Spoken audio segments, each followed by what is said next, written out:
अब अघोर परंपरा भी जो तंत्र से निकली, उसका शाब्दिक अर्थ भी होता है सहज, सरल। घोर यानी कि इंटेंस, जो घोर नहीं है, अघोर जो सरल है, बच्चों जैसा सरल है। तो वो एल्केमी की बात करते हैं, और इसीलिए ये एक बड़ा ही सब कुछ स्वीकार करने वाला विज्ञान बना, all inclusive way of life बना, कि हम किसी भी बात को इनकार नहीं करते हैं, हर जगह से कोई ना कोई मार्ग खुल जाएगा। रूपांतरण की चाह होनी चाहिए, चाह होगी तो कहीं से भी मार्ग खुल जाएगा। भारत में एक वक्त था जब इन विधियों का और इन विधियों की देशना देने वालों का एक बहुत बड़ा फैलाव था, लेकिन बीच में जब कई विकृत लोग बीच में प्रवेश कर गए, स्वाभाविक ही था, क्योंकि तंत्र जब वो बात ही कर रहा है तो जो कामुक लोग हैं, काम वासना से विकृत लोग हैं, या मादक पदार्थों में रुचि रखने वाले लोग हैं, इस तरह के लोग भी इन मार्गों को अपना सकते थे। अभी भी देखिए बहुत सारे आपको साधु और ऐसे बाबा लोग मिल जाएंगे जो इसीलिए साधु बने हुए हैं क्योंकि वो ड्रग एडिक्ट हैं। वो उन जगहों पर जाते हैं जहाँ उनको अच्छा नशा मिल जाता है, चरस गांजा मिल जाता है, और वो पीते हैं। नशे का उनका शौक़ बड़े ही सस्ते में पूरा हो जाता है। कुंभ के मेले में आप चले जाइए, आपको सारी नुमाइश दिख जाएगी। बहुतायत में आपको एडिक्ट लोग मिल जाएंगे अलग अलग चीज़ों के। तो अस्वीकार न करने की वजह से ये सब विकृतियाँ भी पैदा होती चली गई। लेकिन ये विकृतियाँ फिर तंत्र या ध्यान के मार्ग में ही क्यों, तो हर जगह हैं, घर परिवार में ही है। हम किसी एक चीज़ को ऐसा दोष नहीं दे सकते कि उसने ऐसी बात कही, किसी व्यवस्था ने ऐसी बात कही, किसी फिलॉसफी ने ऐसी बात कही जिससे विकृतियाँ पैदा हुई। तो घरों में जो चल रहा है वो भी तो विकृतियाँ ही पैदा कर रहा है। भोजन की विकृतियाँ हैं क्योंकि हम भोजन पे ऑब्सेस्ड हो गए हैं, कपड़ों की विकृतियाँ हैं, हमारे रहन सहन की विकृतियाँ हैं। हम अगर उन एबनॉर्मेलिटीज़ की लिस्ट बनाएं तो हमारे, जिसको हम सभ्य समाज कहते हैं, बहुत लंबी है। फैशन के नाम पर कितनी विकृतियां हैं, हमारी आधुनिकता के नाम पर कितनी विकृतियां हैं। हम उनमें जीने के आदी हैं। लेकिन जो भय पैदा हुआ वो भय केवल तंत्र से रूपांतरण की वजह से ही पैदा हुआ, और कोई वजह नहीं थी। आज भी आप देखो कि तंत्र की बात तो लोग बहुत कम जानते हैं, ध्यान की ही बात करो लोग थोड़ा विचलित होने लगते हैं। अब तो ध्यान शब्द इतना प्रचलित हो गया है कि लोगों को उतनी परेशानी नहीं होती, लेकिन आज भी हो जाती है। और आज से थोड़ा पहले तो इतना वक्त था कि आप कहें कि आप ध्यान में जाते हैं, आप ध्यान में बैठते हैं, तो आपके घर में भी लोग विचलित होने लगते थे कि अरे अभी उम्र ही क्या है ध्यान में जाने की। पूजा पाठ, कर्मकांड, 30, 40, 50 आप कुछ भी पढ़ें, उससे किसी को कोई आपत्ति नहीं, क्योंकि उसमें लोगों ने देखा, लंबे अनुभव के बाद किसी के ऊपर कोई फ़र्क नहीं पड़ता, लोग जस के तस बने रहते हैं। लेकिन ध्यान में जाकर लोग कुछ बदलते हैं, ये देखा समाज ने, तो उससे डर लगने लगा।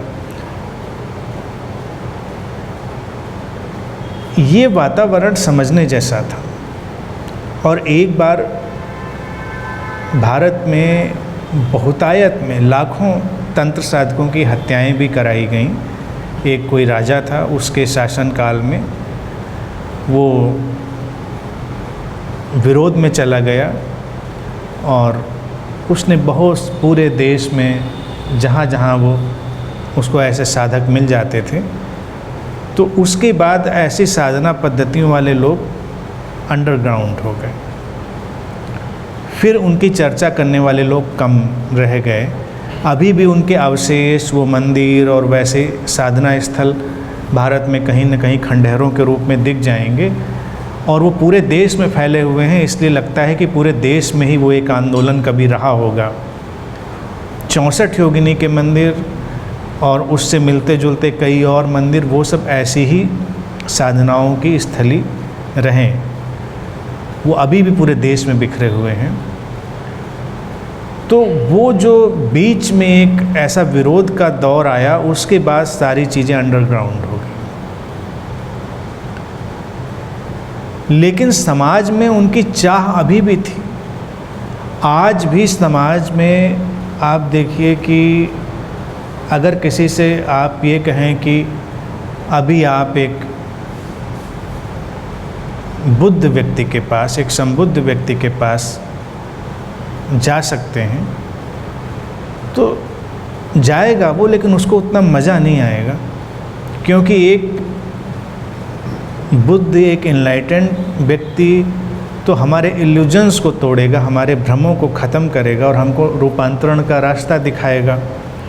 लेकिन अगर कोई कहे कि एक बहुत पहुंचा हुआ तांत्रिक है कहीं पर, तो हम जाना चाहेंगे। पहले तो डरेंगे, भागेंगे, लेकिन फिर चुपके से मौका देखकर जाना चाहेंगे, क्योंकि अभी हमारे अंदर लालसा है कि इसके पास सिद्धियां होंगी, कुछ शक्तियां होंगी और ये हमको कुछ बताएगा, दो चार बातें भविष्य की बताएगा, कुछ चमत्कार कर देगा। तो बड़े बड़े लोग, बड़े विद्वान और समझदार लोग भी ऐसी इच्छाएं रखते रहे। तो इससे क्या हुआ, तंत्र का एक ऐसा रूप धीरे धीरे विकसित हुआ जो आडंबर पर खड़ा हो गया, यानी कि सिद्धियों, चमत्कारों और इन पर खड़ा हो गया, जिसकी कोई ज़रूरत नहीं थी। वो बहुत छोटी सी बातें हैं, जिन सिद्धियों और चमत्कारों में लोग रुचि लेते रहे, वो कोई बहुत बड़ी बातें नहीं रहीं। उनके आधार पर फिर शोषण भी शुरू होगा। तो वो सारी बातें उसमें शामिल थीं। अगर कोई ये समझ लेता कि हाँ ये तांत्रिक है, लेकिन तांत्रिक का अर्थ इतना ही होता है, ध्यानी है, इन ए डिफरेंट वे, इसने एक साधना की अलग पद्धति ली है, लेकिन ये व्यक्ति साधक है, और तब शायद लोगों का उतना आकर्षण नहीं बनता। तो हमने समाज में ऐसे लोगों को आकर्षण का केंद्र भी बनाया।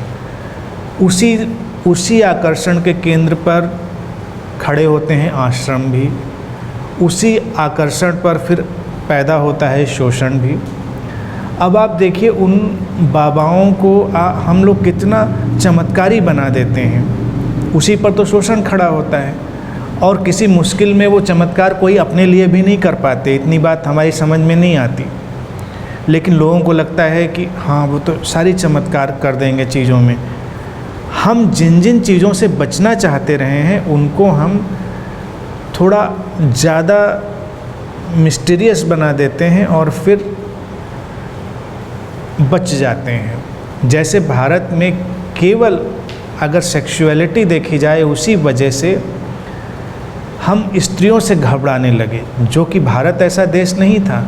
आप भारत के सारे मंदिरों की खोज कर लीजिए, साहित्य की खोज कर लीजिए पुराने, ये स्त्रियों के प्रति बहुत ही सहज, स्त्रियों का अर्थ स्त्री पुरुष दोनों से है, लेकिन स्त्रियों के प्रति इसलिए इस समय बोल रहा हूँ क्योंकि सारा जो क्रिएशन, लिटरेचर, वो ज़्यादातर पुरुषों ने लिखा है। तो उस कॉन्टेक्स्ट में अगर देखा जाए कि वो लोग उस समय बहुत सहज रहे होंगे, उन्होंने बड़ी सहजता से वर्णन किए हैं, मूर्तियाँ गढ़ी हैं। लेकिन कालांतर में धीरे धीरे लोग स्त्रियों से घबराने लगे। तो हमने उनको दो डायमेंशन में तोड़ा। एक तो या तो हमने उनको बड़ा निरीह बनाया, बहुत ही शक्तिहीन बनाया, या हमने उनको सीधे देवी बनाया, बहुत ही डिवाइन, पवित्र। हमने उनको सामान्य मनुष्य की तरह से कभी जीने नहीं दिया।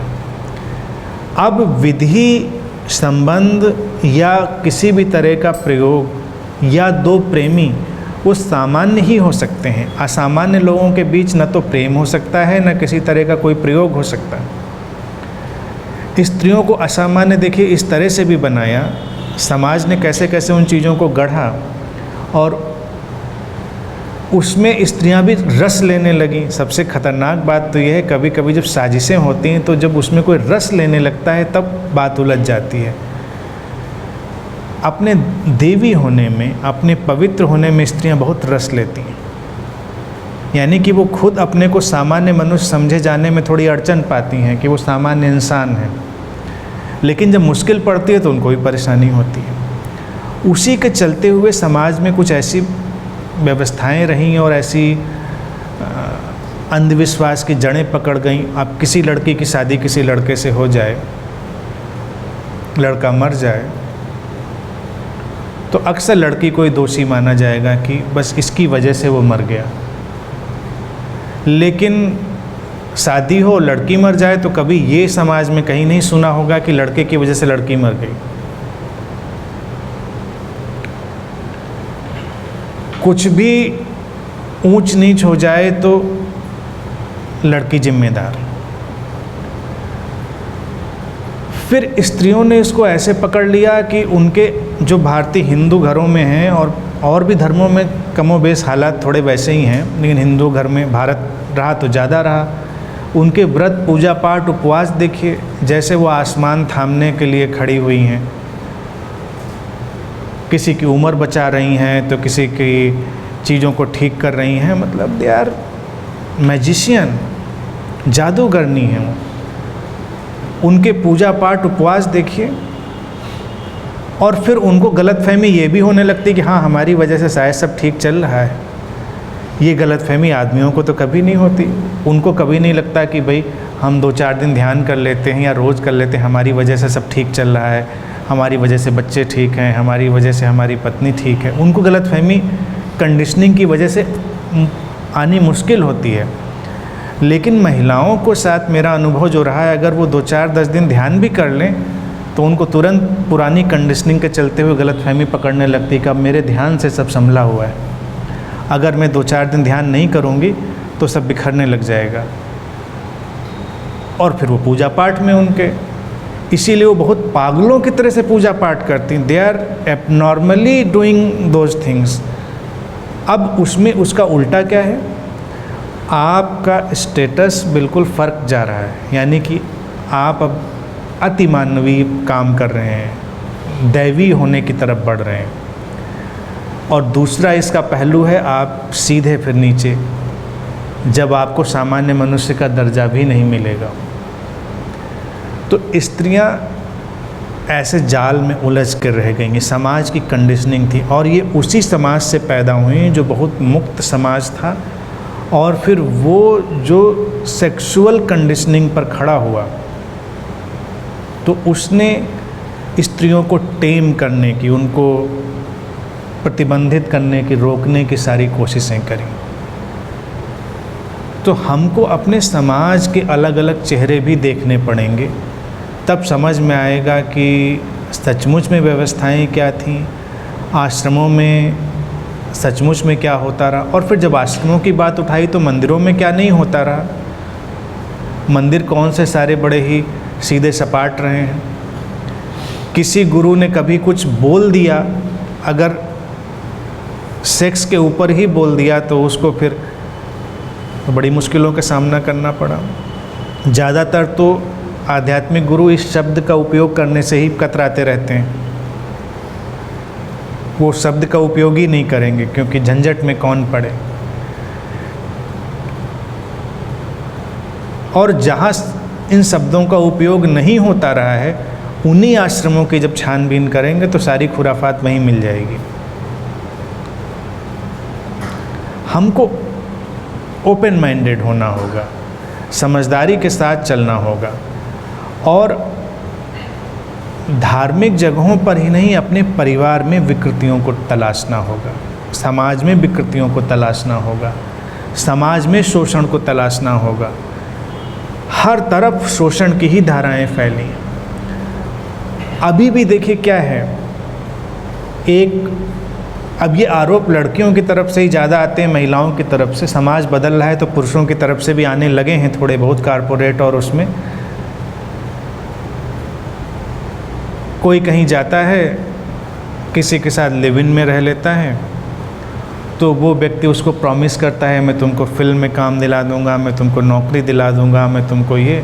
वो 1-2 साल रहते हैं, वो उनका काम नहीं बनता, तो वो लड़की जाके FIR करती है कि इन्होंने मुझे नौकरी दिलाने का लालच देके या फिल्म में काम दिलाने का लालच देके मेरा शारीरिक शोषण किया। बट यू वर एग्रीड, लालच तो तुम्हारा था, तुम उस लालच से सहमत थे, इसीलिए तुम रह रहे थे। अगर तुमको इतना पता होता है कि हमको इस शर्त पर नौकरी नहीं चाहिए, इस शर्त पर फिल्म नहीं चाहिए, तो बात ख़त्म हो गई। तो ऐसी चीज़ें अखबारों में आए दिन आती रहती हैं। गुरुओं के पास भी जो लोग जाते रहे होंगे, मैं समझता हूँ ऐसी स्थिति करीब करीब रहती होगी कि कोई क्यों उस तरह की स्थितियों में कोई अपने को क्यों डालता रहा होगा, क्योंकि उसका अपना कोई लालच और भय रहता होगा। मैं विश्वविद्यालय में जब था तो मैं आए दिन ये सुनता था कि 2-4 नंबर बढ़ाने के लिए सब इस तरह की बातें होती हैं। तो मैं कभी ये नहीं समझ पाया कि 2-4 नंबर बढ़ा के क्या कर लोगे भाई, या तुम टॉप करके भी क्या कर लोगे, तुम्हें क्या मिलना है टॉप करके। बट कन्विंस है, जिसको वो उस बात से कन्विंस है वो शोषण का शिकार होगा। यानी शोषण हमेशा 2 वे है, शोषण कभी भी 1 वे नहीं है। विवाह भी शोषण है, इसीलिए वो पारस्परिक शोषण है, म्यूचुअल एक्सप्लॉयटेशन है। वो 1 वे का शोषण नहीं है, म्यूचुअल है, पारस्परिक। दोनों के हित एक दूसरे से सध रहे हैं, दोनों को एक दूसरे से फ़ायदे मिल रहे हैं, तो दोनों एक दूसरे का शोषण कर रहे हैं। गला दोनों एक दूसरे का दबा रहे हैं, एक तरफ से गला कभी नहीं दबता। एक तरफ से जब गला दबने लगता है तो प्रतिक्रिया होती है और चीज़ें अलग हो जाती हैं, फिर वो ज़्यादा देर नहीं चलती।